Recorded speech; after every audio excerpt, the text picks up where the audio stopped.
अस्सलाम वालेकुम दोस्तों। तो आपको शायद नहीं पता, तो मैं आपको बताता हूँ। क्या वीज़ा चाहिए? वो भी मैं बताऊँ। कैसे लगेगा? ये भी मैं बताऊँ। तो सुनो मेरे दोस्तों, फ्रांस में होने जा रहा है ओलंपिक्स, तो वीज़ा चाहिए। कैसे लगेगा? सब कुछ बताऊंगा मैं, तो करो वेट मेरा। चलो दोस्तों, अब आज आपको बताता हूँ फिर वीज़ा कैसे लगेगा। जनाब, फ्रांस में हो रहा है ओलंपिक्स, तो उसके लिए अगर आप वीज़ा अप्लाई करते हैं तो बहुत ज़्यादा चांस है आपके पास वीज़ा लगने के। नॉर्मल हालात में किसी भी कंट्री का वीज़ा नहीं लगता, बहुत मुश्किल है। वो भी पाकिस्तान का खास करके बहुत मुश्किल है। इंडियन के वीज़े लग जाते हैं, बंगालियों के लिए भी मुश्किल है, अफगानिस्तान के तो लगते ही नहीं ना, वो तो सोचें भी मत। तो पाकिस्तानियों के लगने के चांस हैं, लेकिन चांस इस तरह होते हैं। चांस ये नहीं कि आपके पास पैसे हैं आप वीज़ा लगवा सकते हैं, नहीं मेरे भाई, चांस कभी कभी बनते हैं। और चांस कब बनते हैं? जब इस तरह के कोई इवेंट होते हैं, तो फिर उनमें से जो है ना वो आपको वीज़ा देते हैं। तो मुकम्मल रिक्वायरमेंट वही है, जो प्रोसेस होता है वही है, सेम टू सेम।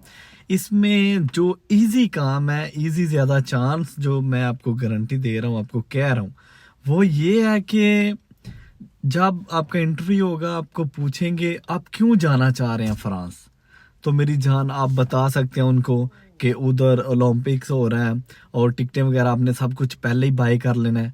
तो आपने बताना है कि हमारी वहाँ पे टीम जा रही है, फलानी टीम जा रही है, फलाना जो है एथलेटिक्स उसे मैं पसंद करता हूँ, तो मैं उनका मैच है फलां डेट को, तो वो मैं देखने के लिए जा रहा हूँ। ये चीज़ें सारी तो आप गूगल से कहीं भी आप ले सकते हैं।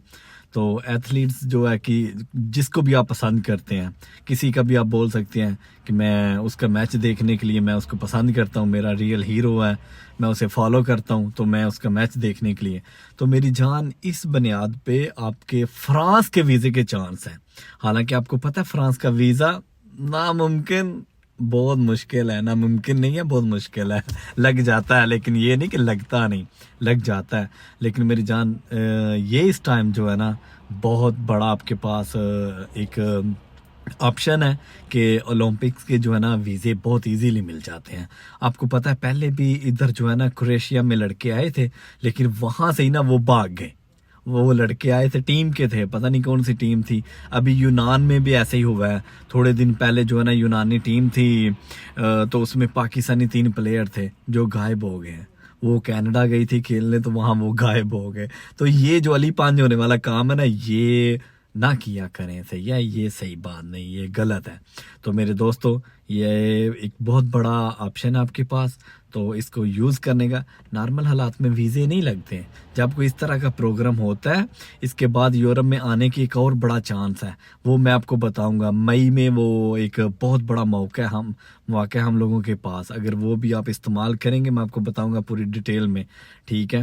क्योंकि पाकिस्तानी टीम जो है ना वो आ रही है नेदरलैंड में, तो उसके बारे में आपको मैं पूरा बताऊंगा कब आ रही है, तो कैसे कैसे हिसाब किताब है, सारा कुछ मैं आपको बताऊंगा इंशाल्लाह थोड़े दिनों में। क्योंकि अभी आजकल मैं बहुत मसरूफ़ हूँ, मैं ट्राले का लाइसेंस कर रहा हूँ, तो वो मेरे साथ ना टाइम बहुत कम होता है, तो इस वजह से ना मैं कम वीडियो शेयर करता हूँ। तो दोस्तों, मेरी इस वीडियो को एंड तक देखना और फॉलो करना, शेयर करना, लाइक बेशक ना करना, कमेंट ना करना। अगर आपको कोई इन्फॉर्मेशन चाहिए हो तो मेरे इनबॉक्स में मुझसे आप रब्ता कर सकते हैं, ठीक है? लेकिन हर वक्त मुझे तंग नहीं करें, मैसेज करके छोड़ दें, जब मैं फ्री हूँगा आपको रिप्लाई करूँगा। तो ये फ़ायदा ज़रूर उठाइएगा, फ्रांस का वीज़े के लिए ज़रूर अप्लाई करें, कोशिश करें।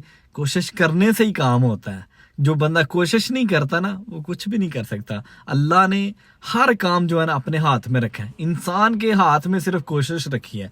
तो आपका काम है कोशिश करना, इंशाल्लाह आपका वीज़ा ज़रूर लगेगा।